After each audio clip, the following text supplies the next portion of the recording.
very own life mastery journey. As always, I really need to get myself centered and situated. So let's just take a minute, get ready for an awesome show with some awesome content. And I have a twin on the show for you today. She's all about life mastery too. So let's see where this goes. But before we do that, let's just take a minute and think about your power source. What is it that you tune into, or what is it that you connect to that gives you power, that gives you solace, that gives you calmness?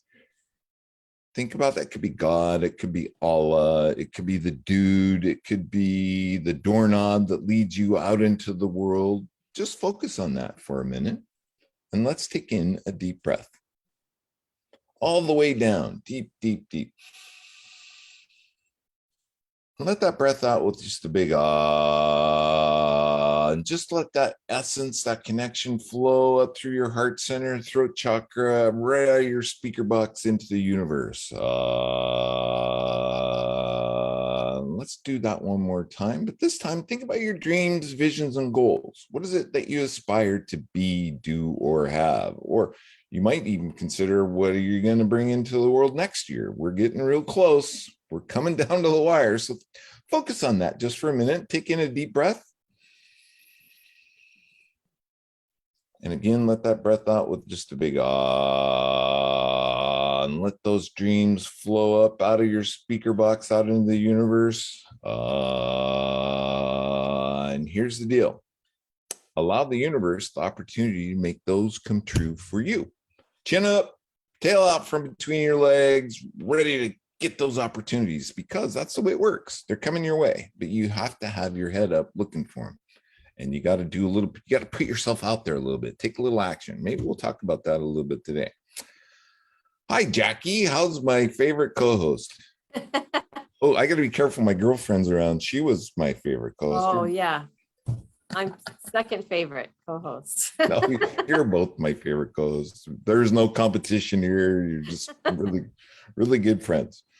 How are things? Doing good. We had a pretty good workshop. It's actually called it a master class last week for the middle school, high school, and college-bound youth and their parents. Heard from some great experts. And of course, I gave a little bit of a workshop as well, and well attended. We were streaming live on YouTube. So we had lots of people watching us there. It was good. Had fun. So we've been following the Speak Feed Lead project for a little bit, and it kind of got school started. It kind of got weird as things changed, as things picking up, still even keel. How's it going? Things aren't yet picking up, but I think mindsets are starting to change a little bit. I think people getting into their comfort zones again, as far as school and schedules and after school opportunities. So I think things will start after the holidays. I think things will start to turn around a little bit. So we might have some new tuner inners. And the Speak Feed Lead project is all about teaching kids how to find their voice and speak their voice. Can you want to expound on that just a little? Or yeah, it's exactly what we do. We empower the voices of children and help them understand who they are, help them to understand the experiences they've had in life have mattered, and that we can be inspired by the stories that they share, no matter how young they are. You've got inspiring words to tell. And we do that through some courses in public speaking and leadership. They get to host a podcast similar to what we're doing here and interview a live guest in class, have that recorded. And they really learn. There goes a emergency vehicle, sorry.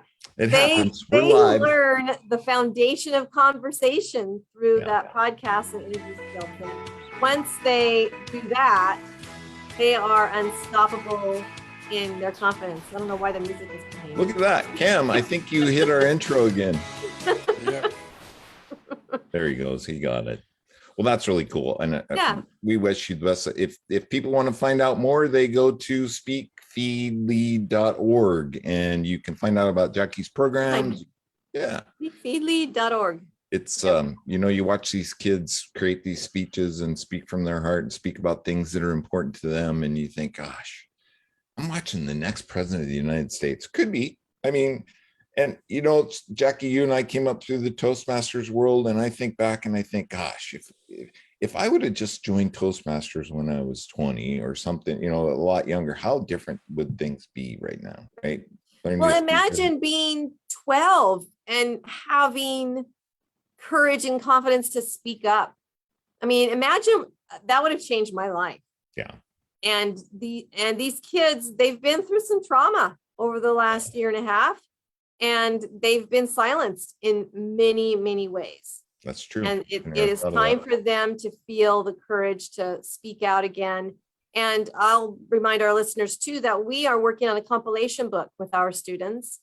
And not only are we empowering their voices verbally, but we're also giving them an opportunity to write a chapter in our compilation book about anything they would like to, 1,000 words about whatever they'd like to say. And we're working on that. And we are a nonprofit, so we're looking for sponsors for these would-be authors who are ages 10 to 17. If you have a heart for kids and you want to help to get the voice of a child out there, speakfeedlead.org will give you an opportunity to sponsor one of our authors. Check it out. If you have a young one in your life, it's an opportunity. The return on investment will last a lifetime. It's just amazing. So go check out speakfeedlead.org. I want to remind our listeners, today's show page is at www.lifemasteryradio.net or .com, whichever one you prefer. And you can go there, and any links that we talk about on the show today will be right there. We have a link there to our guest website and anything else that we might mention. While you're there, sign up for the newsletter. Our newsletter is pretty cool. Jackie spends a lot of time every week and sends out a newsletter, and it highlights who's been on the show, who's coming on the show, and her blog post about that week's show. So it's pretty cool. It's a way to stay updated. That's all we use that email address for. Sign up for the newsletter, stay informed, and be enticed to listen to the live show. That's it. While you're there too, you can check out my book. Jackie's book is there. My book is there. Follow the links, Q, and there'll be a link to our guest. Does our guest have her book? I forgot to preload that. There we go. We all have our book, and 2 of them have life mastery in it. That's pretty cool. Check out those books. You'll love them. And when you love them, and make sure you go back and leave some feedback, because we want to know what you think. That helps us. That helps create more content, I guess, is what that would do, and kind of gives us a little boost. So make sure you check that out and give us some feedback. Okay, Jackie, you ready for the show? What else do we have? I think that's about it. We're ready to roll. Guest waiting patiently, and let's see. Our guest today is Stirling Fernandez.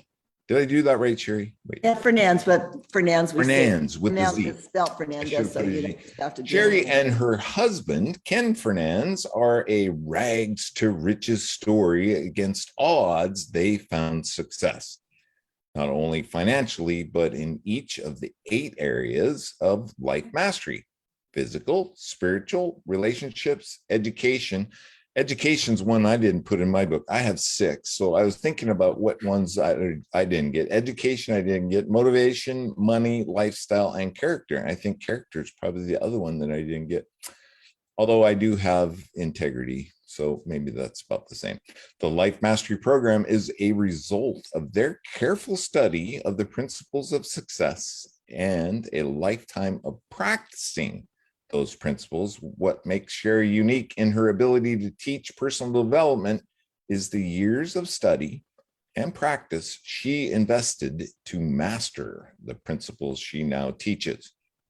For nearly 3 decades, Sherry has been a speaker, a teacher, a mentor, and now the author of Life Mastery: Personal Progression Toward an Infinite Potential. Sherry, welcome to the show, my friend. It's so great to rub elbows with somebody cut from the same rug. How's that? Yeah, it's fun. It's fun to, it's fun to talk to you before the show. And it's fun to talk to somebody who's got some of the same thing. We really need to get together and compare. Yeah, collaborate notes, a little bit. Go to lunch or something. Sherry, sometimes I'm asked quite a bit, life mastery. What does that mean? What is that about? I mean, they're two words that really kind of shock people into thinking, wait a sec, there's a way to master it. So define for us what you think life mastery is. What is it all about? Well, sadly, I think it's easier to define by explaining the opposite, which is when you don't feel like you have control in your life, when you feel your life feels out of control. Most of my clients physically is where they start. For most of them, they feel like, how did I get a handle on my fitness or on my food? I know I'm out of control. I need to get control in this, or my finances. I know my finances is going to get a budget, and it doesn't feel good to be out of control, to have that kind of lack of mastery in your life. So the opposite of that is to have mastery over those items, and to know that you have mastery over what you eat, how you move, that you have mastery over your finances. Not that you completely arrived there, but that you've got it under control and you're moving forward with it. You have a handle on it. So each of those things, education, vocation, your character, lifestyle, all of those things, you have to have even if you have a good handle on your finances, if you don't have it on your fitness, or if you don't have it on your relationships, you're still not really moving forward. And the whole idea of of happiness is that we have to be moving forward towards our infinite potential to be happy. So life mastery is having mastery on all those areas, not just people have some mastery in some areas. What would you say to people? Because life mastery, you become overwhelmed and you're not really good at fitness and you're not really good at money. And so what I find most people do is they just freeze, right? So what is your advice to people that know they're in a position, but yet they're frozen? Yeah, I think the reason that people are frozen is it feels so huge. It feels so big. Like, how am I going to get from here to there? And we feel like we have to, and then over here, I've got to work on my fitness, and over here, and I've got all these things out of control, and everything just feels out of control. So I just don't know where to start. And that's the easy answer. Just start little. When you try to bite off too much, it's going to set you back, and it's going to be difficult and frustrating, and you can't do it. Humans were not designed to grow in great big leaps. We just grow just a tiny bit a day. But what's cool is that you begin feeling life mastery almost immediately as you take little steps. And usually I would talk about little habits, start developing little habits. And the happiness comes, you don't have to wait till you arrive to somewhere. The happiness that comes from personal progression towards an infinite potential happens as soon as you start. So just start little, don't expect it all. And I know it feels overwhelming at the beginning, but it's surprising how much things start to come into focus once you just start. A good visual that I was introduced to was, there's a good way what's the best way to eat an elephant? One bite at a time. And that's what you just described. So that's pretty cool. And it is kind of a magical experience, right, Sherry? So share with us, you've worked with many people. And so once people start to take those small steps, magical things seem to just occur. Yeah, they do. They do. It's so amazing. Once you get, I really feel like I think people feel like, oh, I'm weak because I can't get a handle on my food or whatever it is, or my life feels out of control. I'm weak. I can't make my goals happen. What they don't have is good systems. They don't have good instruction. So once what I observe, one more reason that I keep doing mentoring is once I give them a little bit of direction on how to make the things they want to have happen, they just are on fire, and it's exciting, and the momentum builds, and the momentum builds, and the momentum builds.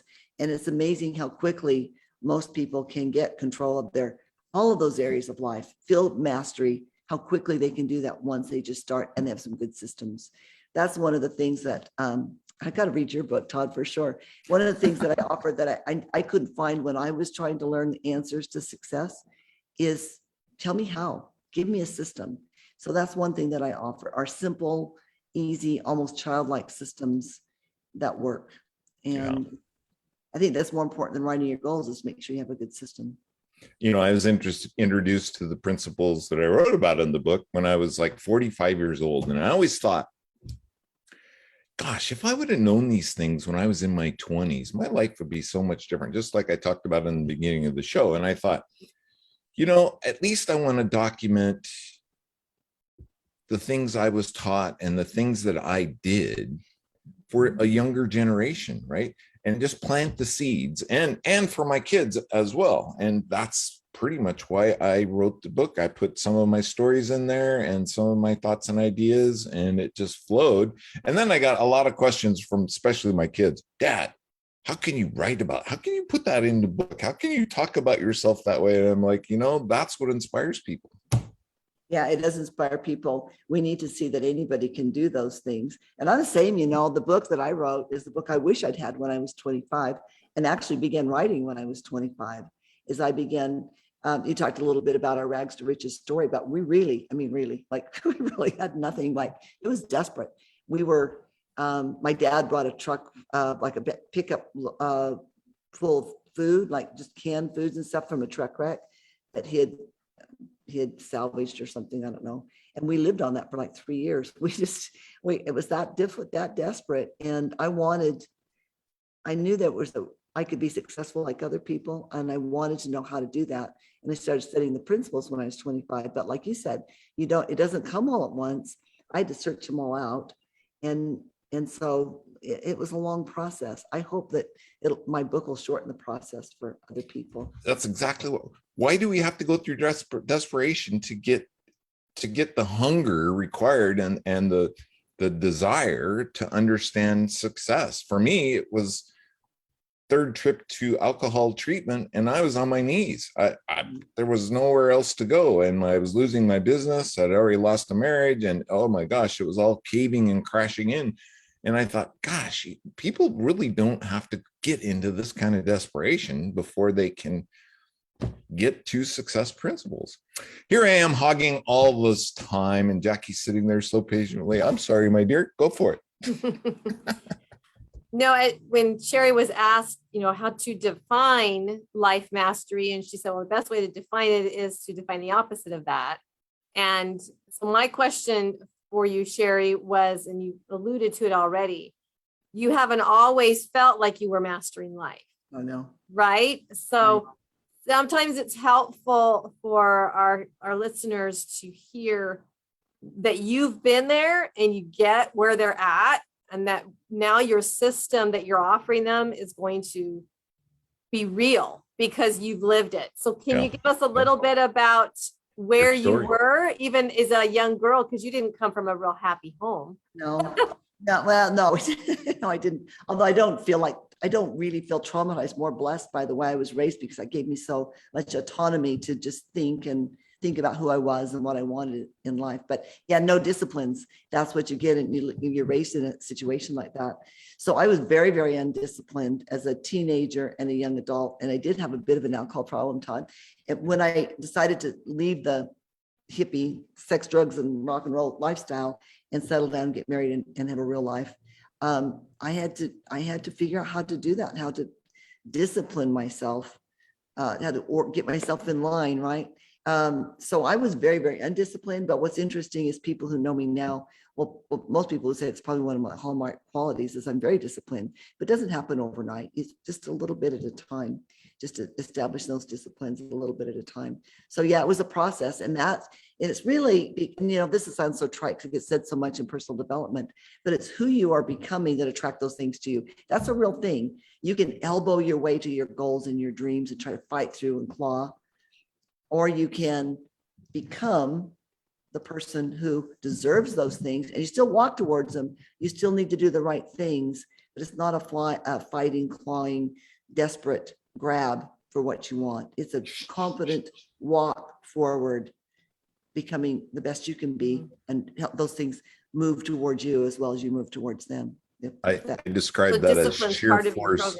Yeah, sheer force and brute horsepower, right? You're going to power your way through everything. And when I realized it comes so much easier, it was mind-blowing for me. It's like, gosh, I just have to be focused. I have to have a desire, and I have to take some action and move forward. That what I'm dreaming about. Right. Move forward. It's what's, I think, yeah, you have to move towards those things. You can't just, I know I'm a really good person. Now it'll just shower in on me. Sit on the couch and create the vision and expect it to show up. Of course, then you wouldn't be the kind of person you're trying to become. But the answer to everything is, to the world problems, to personal problems, is who each one of us is becoming. as we have mastery over our own lives, we make a difference in the world.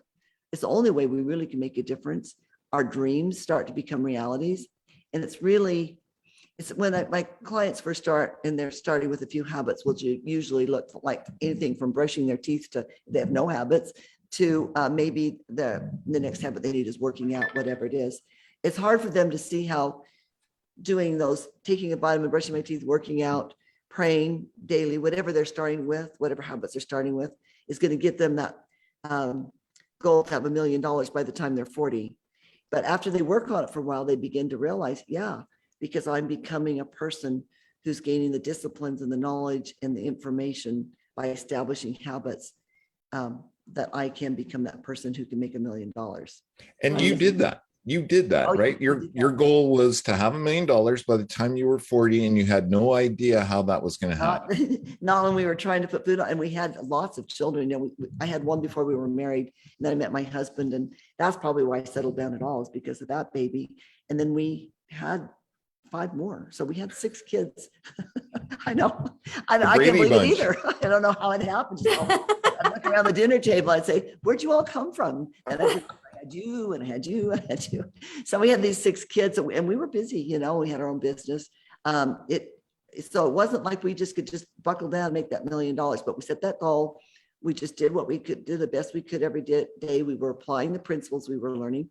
We were developing disciplines, and those disciplines is how we accomplished having a value of $1 million. But at 40, but at 25, it was bleak. I mean, it was, Ken worked 2 jobs. I would take in kids daycare in order to put food on the table, and we still ran behind. And I'm talking run behind like on basics, like utilities, that kind of thing. We didn't have any credit. We didn't do any credit. So yeah, it was a desperate. We went from desperate to worth $1 million, and of course that was 25 years ago. We did a lot better than that over the years. Yeah, that first $1 million. Does it help to have accountability to someone through that process? And how does your process start? What's the first step that someone takes in your process? That is such a good question, Jackie. I'm glad you asked me that, because I might have just kind of glossed over that. Yes, having accountability is really helpful, but not everybody has that. I didn't, and I had no money to hire anybody. Nobody was doing that in those days anyway. So I teach my clients a system. I mean, just like being a good parent, a good coach, a good mentor helps that person not need you anymore, right? The goal is that you don't need me anymore, because you've gained enough systems and knowledge that you can go on now teach somebody else. So what I did in my 20s is I started with a little chart that I made for myself. I had 3 habits I wanted to develop, and I listed them in a column down the left hand of my little chart, days of the week across the top for a whole month. And then every day, if I did my things, I would check them off. I call that a tracking sheet now. That's one of those systems. And that's the first thing I teach people. The only real habit you have to have is a tracking sheet. If you'll use a tracking sheet every day, which is so simple, then you put your habits down every day. Because what happens to a lot of people is they forget. I was going to get in shape this month, and I got my new outfit, I got my gym membership, then I got busy and I forgot, right? They didn't have a good system. But if you have a good system, you got your tracking sheet, you got to mark this. Oh man, I got to get my workout in. Oh, I was going to drink more water, and I've got my water to drink today. Or I forgot my prayer this morning. Whatever it is that they're working on, tracking sheet is the bomb for what you want to do every day, for developing habits. And really, it's all about habits, right? Once you've got the habits down, then you can go on to other things, other disciplines. You've talked about habits a couple times now, and why are they so important? How does that work? You know, you only have so much willpower in a day, right? Unless something becomes a habit, you can free up that willpower for something else. If I have to just make myself go work out every day, and make myself not eat any cookies today, and make myself meditate, and make myself, I mean, I really have to gather up my discipline every day, and I'm hit and miss. It just takes too much. So developing those things so they just come as a habit, that's when you know you're becoming something. So I don't work out as a thing I do. I'm a person who works out. That's who I am. I am that person. Or I'm not a person who is trying to pray. I'm a prayerful person. It changes you. Do you see the difference? Here's the thing I do. okay, do this sometimes. No, I'm a person and that's who I am. We talked earlier about what flows out of you. It's who I to teach these principles. I don't have to practice before I get on my interview. It flows out of me. Right. It's who I am. And And these habits become who you are. and that comes from practice, right? It's just like riding a bicycle, and Consistency. there's no magic. It's a practice, and once you begin to put that practice in, like we talked about before, magic begins to happen. It's just It amazing. does. Exactly what you said. It looks like it feels like magic. Things happen. I'm working with somebody right now. I use him a lot. I told him here my example because I know he's up for it, but he's 28. He wants to have $1 million by the time he's 36. And here now he's single and he's working a low paying job, but he's going to do it. But we've only been working together for 3 months. I looked at his tracking sheet and I'm thinking he's working on 2 or 3 things, right? Because that's all we talked about. I said, well, let me see what you're working on. He has, I'm really good at this. And I run about 10 items on my daily tracking items. And because I just track, I like it, it's addictive, but he's got like 8 items. He'll be doing this for 3 months. I'm like, he's killing it, right? But he's so excited and he'll have his $1 million, no doubt about it, because of how he's changing, because he's developed the skill of doing these daily habits. He's added things from brushing his teeth to working out to praying to reading. It's just amazing what he's doing, but he is so on fire. He just signed up for another, and he can't afford it. I know for a fact, 'cause I've seen his budget. He can't afford coaching. He can't afford not to, right? He knows he can't afford not to continue with me. Wow, that's incredible. So now there's a lot of coaching programs out there, but you, I think, call yourself a mentor. Am I right, Sherry? That's And pretty cool. Jackie, I And noticed that why? on your email too. You also use the word mentor. yes. Yes. That's because you may have noticed that there is a huge number of people calling themselves life coaches, and they can be just about anything, right? Mhm. 18 years old, I'm going to be a life coach. So one reason is we want to differentiate between that kind of thing, because we're teaching real skills. And these are people who already, me and anybody who teaches my program, already do these things. Not perfectly, because we're all progressing, but they're on higher ground. So that's more like what a mentor does, right? A mentor takes somebody under their wing, teaches them the things that they already know and that they've already practiced and already had success in. Where I don't know what really all the life coaching is for sure, but I get the feeling it's sort of like rah, rah, rah, get out there and go get that thing done. But that person, I know for a fact, many of the people that I talk to, they say they're life coaches, they do not have life mastery, Todd. I know them well enough to know they don't have life mastery. The people who work with me, we have success in all those areas. And I wouldn't let anybody teach it that didn't. We're on higher ground. And it's a more of a loving, nurturing thing to mentor somebody, I think. Bring them in. Yeah. And once you mentor somebody, you're like connected for life, right? Like, Right. Yeah. Coaching almost seems like a short-term goal yeah. that you want to do this. So I'll coach you a little bit so that you can learn this one skill. But mentoring is a long-term relationship where you, as your title of your book says, you're helping someone to master particular skills, not just for one particular occasion, but for a lifetime, right? Yeah, I like the way you said that, Jackie. That's true. It's not, that's the other part about mentoring. It's a whole person thing. It's not Right. like you're a whole person to me. I'm not just going to coach you so you play the piano well. I mean, that was good. Those are good coaches. Right. It's all the skills. You're popular today, Todd. Well, it looks like we have a question from a listener. So let's just throw that out there right now. So here it is. So many coaches stress strategy. Can you tell us more about the life mastery path towards wealth? What does one need to be consistent about in order to grow their wealth? Well, that's a good question. I'm going to start by saying if somebody just wanted to work on wealth, I wouldn't work with them. They have to want to work on all 8 things. And I really believe that really establish, if you really want to be wealthy, the best way to do it might take just a bit longer, but the best way to do it is to work on all of you as you work on equally as you're working on wealth, and you won't be disappointed at the end. But it's going to be about habits. Now, it's maybe less about daily habits, but you're gonna have to determine what is it you want. Maybe it will be like, I'm trying to get enough money to invest in a business. Well, how much money will I need? Well, I will need to save perhaps X number of dollars until I've got a down payment for my business. So then I can buy that business, and then I'll sell that business, have more money, I'll buy another business. That's a common way that people develop wealth, right?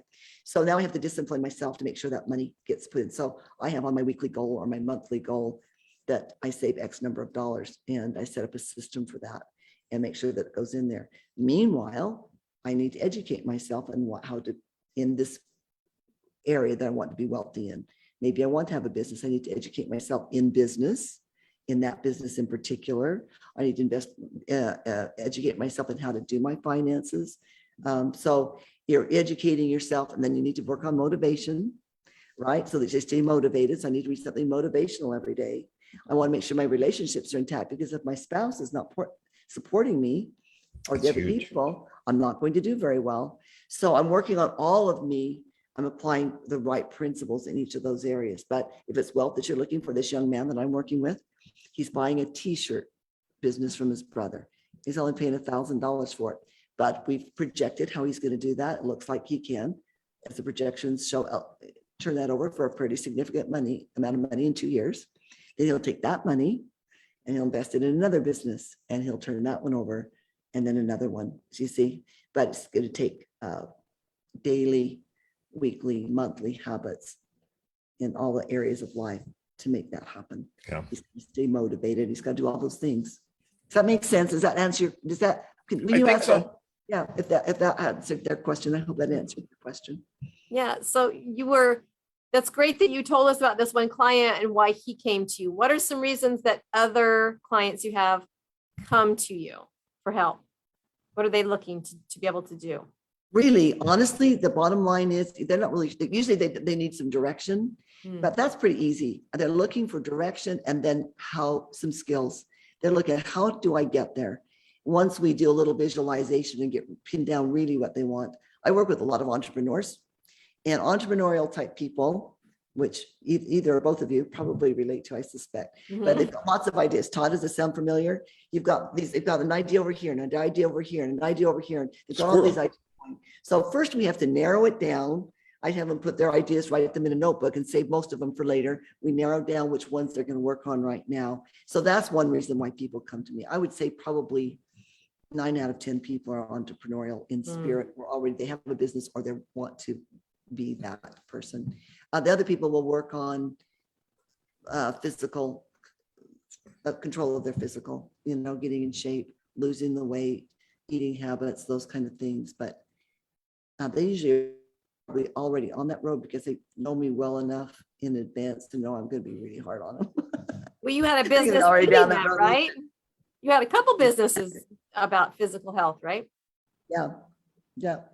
And so I've done that. There's not a lot I don't know about weight loss, and although I don't use the word weight loss, and getting in shape. And I've worked with hundreds and hundreds of people and taught them lifestyles and habits that are whole, natural things you can do for a lifetime. But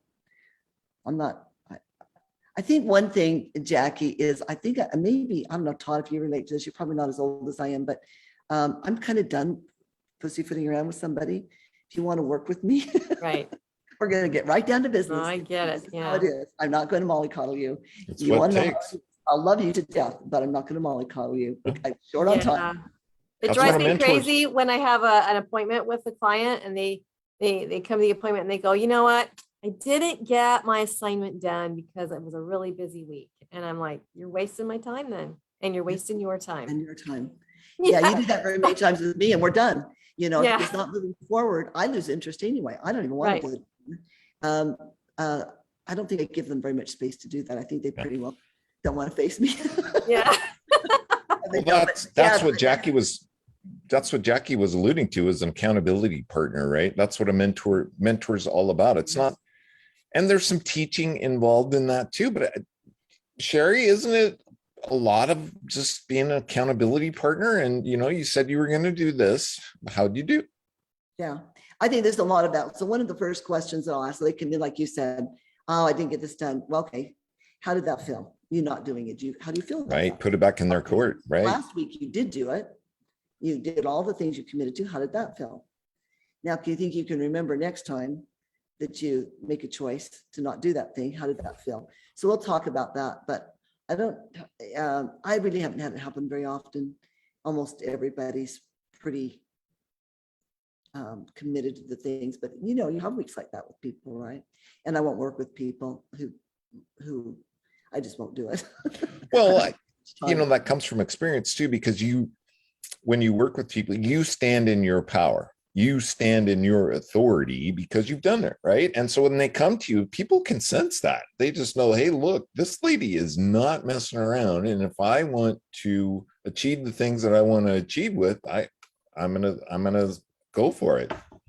Right. Yeah, that's exactly right. One of the things that helps, I do a visualization. It's usually about a 10-year one, but or depending on the person, their age, what they've got going on. We take so many years in the future. I do this about the second session, and I have them visualize with their eyes closed in really deep detail what their life looks like, their relationships, the house they live in, their finances, their health, their body. And then when we get off track a little bit, I'm like, hey, do you really want this? And if you really want this, you don't get a week off from the things you committed to do, right? You're not going to get there that way. So if you want this, and a lot of times, it's the same guy. It's like, he lets me use him for an example, so I'm going to do it freely. But he said, he has this big goals and these big dreams and this $1 million he wants to get and all these things, and he's excited. And he texted me, he said, I'm having trouble scrolling videos on Facebook. I'm doing that too much. And he said, how can I get over that? He wanted a system, right? And I said, okay, are scrolling videos on Facebook getting you your big dreams? He's like, no. And that was done. He was done with it, right? Once he realized that he has these big dreams and scrolling videos was getting in his way, then it was no longer an issue. He just quit. So that vision, that doesn't always work that well, but that vision can keep you focused. And Napoleon Hill taught, the statement of desire, and that was huge for me. I mean, you could grab that statement of desire and read it every day, right? And that would hold you in that space where, truly remember what it is that you want, what you want to be, what you want to have, what you want to become. By when, how much. I mean, all those things were in there that held you accountable. Mm-hmm. I think, and I say this quite a bit, and I hope that I make the impact, and I hope I'll make it on your show too, but life is so short. I mean, if you only have this one life, and it's beautiful, and there's so much to see and do and feel and accomplish, and every day is precious. And if you waste one, it's gone forever. Yeah. People get complacent. So what is your advice for getting out of complacency? Same thing. You just got to start moving forward. But I will tell you, I don't want to sound like cynical, but I think we can all agree that most people won't do it. Yeah. So the people listening to your show are unique in the fact that they're listening to the show. Most people would rather listen to the music or watch Netflix, right? Really, statistically, only about 5% of people design their own lives. Not very many. It's reactive, right? They just react to it. It's just they just react. They look day to day, just do what needs, whatever's going. They don't have a plan. It could be for all kinds of reasons. It could be lazy, or they just could not know any better. But the people who are listening to your program, who are reading your book, or reading my book, or reading Jackie's book, hopefully these kids Jackie's working with, they'll design their own life, but not very many people do it. And you just have to accept the fact that that's just how it is. You know what's big for me though? After learning the magic, I'll just call it like that, I began to find myself thinking, I have to be careful what I think about, because it comes true, right? Or some of the big ideas that I had, and I know I could do that, I could make that happen, and that was scary, right? That created a whole change in my awareness. It would change where I live, it would change, so how, you talked a little bit about it earlier, of entrepreneurs and all these ideas, and these ideas pop up and they never get accomplished. I call that the law of distraction, right? So when we have a big idea and we focus on it and we're trying to work with it, then another one pops up, right? That's the law of distraction working. How do you direct people to find the one? I hope there's going to be more than one. I try to help them find the first one, and then they The can add first another one. That's good. I like So that. but there's two things that entrepreneurs are really prone to be attracted to lots of ideas and shiny things, but also you said it right. It's also a distraction. It can also be a self-sabotage. Yeah. I was working on this thing, but that got a little bit boring. I'm going to go work on this thing now, right? And it's the way that we sabotage ourselves. You said something else that made me think about how people are afraid of their success too. So there are a lot of us who are almost more afraid to be successful than to fail. And I don't know why that is, but I tell the story in the book, but we did these challenges when I was at Fitmania, and we got really good results. It'd be 90 days, and it would be the fitness, the food, the whole thing. And we would have people, and our clients could come out of this. It was a boot camp program for, just a little better than that, but generally it's what it was. And some of these guys would come out looking like bodybuilders. I mean, they could have gone on stage. So we'd have somebody, male or female, or sometimes both, in any challenge that we did, that would just be killing it. And a lot of people would be. I mean, we're like, oh man, I can't believe the results this guy's getting. He's going to win we gave away cruises and cash and all kinds of stuff. And then they would quit 3 weeks before. That happened almost every challenge. Now, what's going on there, do you think? I think they were afraid of being successful at some level. It happens so frequently. It's not I think it's a strange phenomenon, but common.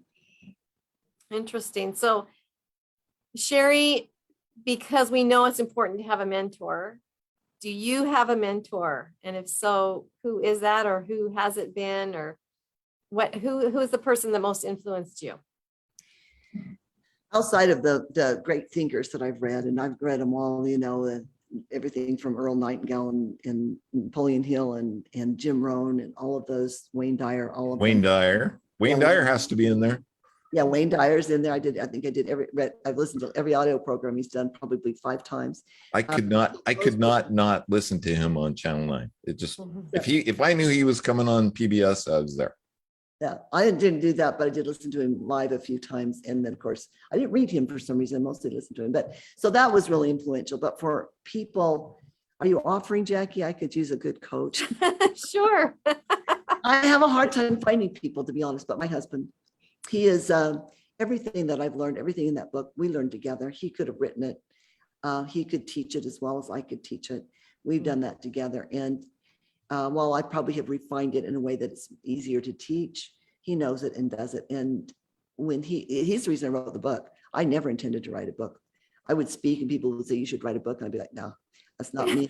You're not a writer. But Ken said one day, I did a workshop and this couple was adamant, you really should write a book. And I told Ken, he said, Sherry, you really should write a book. You need to do that. And so when he told me, I did it. So yeah, he would be my biggest fan and my best mentor. Nice. But finding a coach at this point is difficult because if they're not on higher ground than me, I'm not interested. Right. My coach is easy to find, but one that I can respect, I find that a bit more of a struggle. Well, so tell us about your book then. It's a manual for life mastery, right? So tell us what's included in there.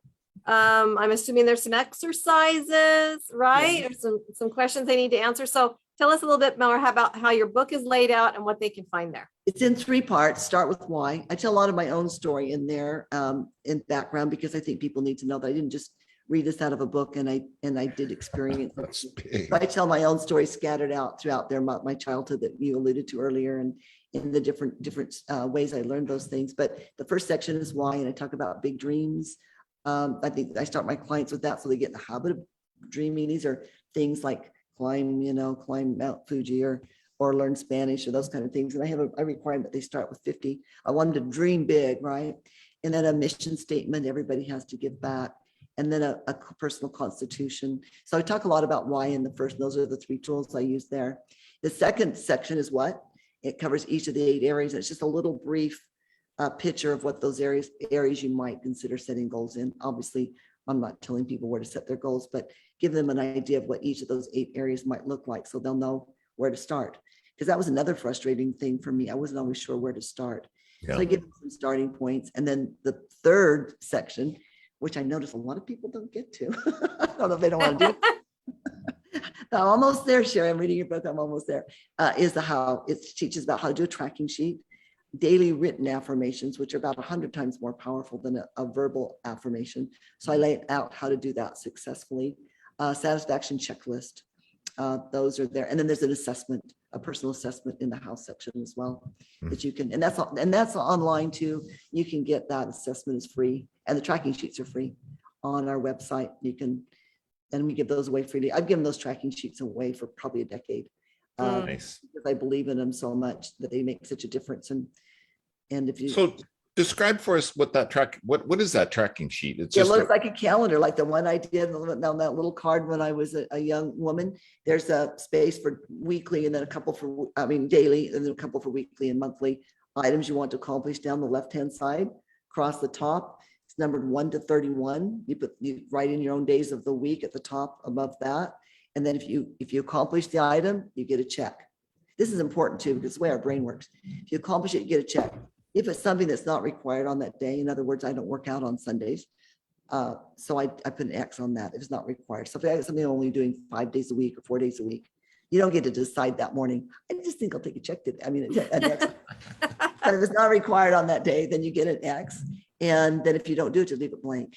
And you cannot believe how motivating that blank spot is. People do not like it. We hate that blank spot. So I do it. I'll do something just so I don't have the blank spot. So that's it. You write down your things. Like I do 14,000 steps a day. Sometimes I track my water. I'm not doing it currently. Workouts, things I've done that are habits, I still track. I like my clients to have at least 1 or 2 things that they do faithfully already, so they can have something that they feel like they're progressing on, like they're already got down.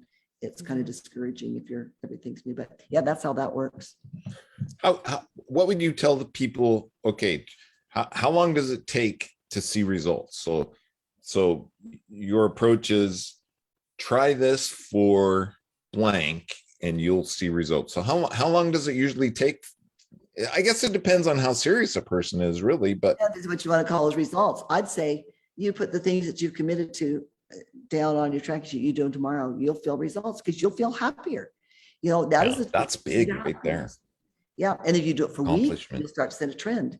But you will be happier. I promise everybody who listen to this, anybody who will listen to me or read my book, it's progression, even the tiniest bit that makes us happy. Yeah. I had a young woman who was life was really kind of a mess.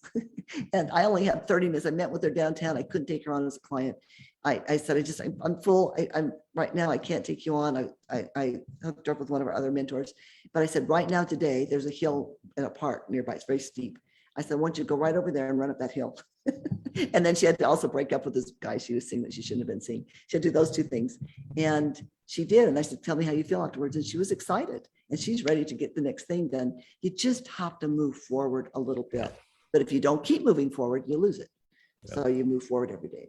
That's really interesting, Sherry. I heard a story recently about the British cycling team that for decades, for over 100 years, had not won a single cycling event in the Olympics or anywhere. And they had brought in all these different coaches to try to get them to change overnight in all these different areas. And then in 2013, they brought in, I can't remember the guy's name now. He was Sir Edward something. And his philosophy was, we're going to try to improve 1% in every area. 1% better in your diet, 1% better in the way you maintain your bikes, 1% better in the workout that you routine, that whatever. And since 2013, they have won 6 Tour de France and several Olympic events now as well. The cycling team has completely changed because their philosophy was 1% better every day. And it sounds a little bit like what you're preaching there, is that there's got to be this daily progression. It doesn't have to be huge. It's just got to be something. One tiny 1%. I heard that same talk, Jackie, and I love that. I love that story. I have repeated it also. That is exactly what we're talking about here. 8 areas of life, just proving little teeny tiny bit on a regular basis and consistently, just moving forward, and the happiness that comes. I guarantee you 90% of, just a guess, but somewhere like 90% of anxiety and depression would be alleviated by moving forward. People feel that way because they're stuck. and Yeah. not moving. And we're not happy if we're not moving forward. Every one of us have this divine, infinite potential that's in us, and our soul or whatever it is, our psyche, whatever it is you want to call it, longs for that progress. And when we're moving towards it, we're happy. When we're backsliding, because we're never just stuck really, right? We're backsliding. We think we're stuck. If we're backsliding, we're losing it. And it's really that simple. The key to happiness is that simple. Watching too many YouTube videos. Watching Oh too my many, goodness. we could watch too many. We should watch this one. That's right. We gotta watch this one. That's true. You want to watch the right ones. I actually don't watch Right. them. I'm not afraid. My technology, I mean, the less I have to do, the better.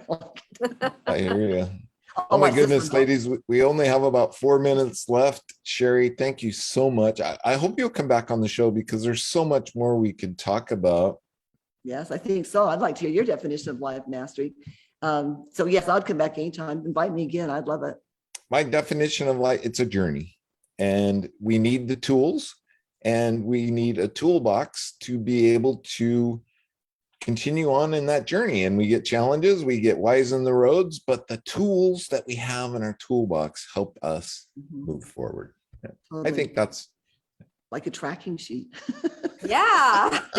You get those free at lifemasteryinfo.com. Nice. Cool. Okay. lifemasteryinfo.com. You can find the link, the direct link to Sherry's website by going to www.lifemasteryradio.net or .com and look at today's show page. And there'll be a little write-up. And here about Thursday afternoon, Jackie will have a blog post about her take. And I'm always amazed at what she takes away. It's like I get to relive the show again without watching it. And I get her insight. So it's pretty cool. Thanks, Sherry. Thank you so much. It was a joy. And we have 3 minutes. Is there one last parting shot? Oh, we're down to 2 minutes. One last parting shot. For me, I would say the key to everything, whether it's for the better world, a better community, or a better life, is you work on you. You can't fix the community. You can't fix other people, but you can fix you. And that's where all the work is done, right there for yourself. As you're looking outwards, as a distraction on what you ought to be doing, which is looking inward and seeing how good you can be. And then the rest will take care of itself. Thank you again, my friend. I look forward to collaborating a little bit with you too. I want to talk to you some more. I'm going to read Jackie's blog. Maybe we need to get together. She should be my next coach. She's a good connector. Jackie, any quick takeaways? Did you have fun? We all had a blast. You and I always have a blast. Had fun. And Sherry, I really love discipline. I like that that's your theme and that's the key to your system, because as I teach young people, they've lost a little bit of the discipline. They feel like, I'm tired, I want to go do this, and they don't understand the discipline. And so I appreciate the reminder of that. And I think it needs to come back. It needs to come back into vogue. It does. Discipline is cool. It's not popular to expect a lot out of children discipline wise, and it's too bad because they lose.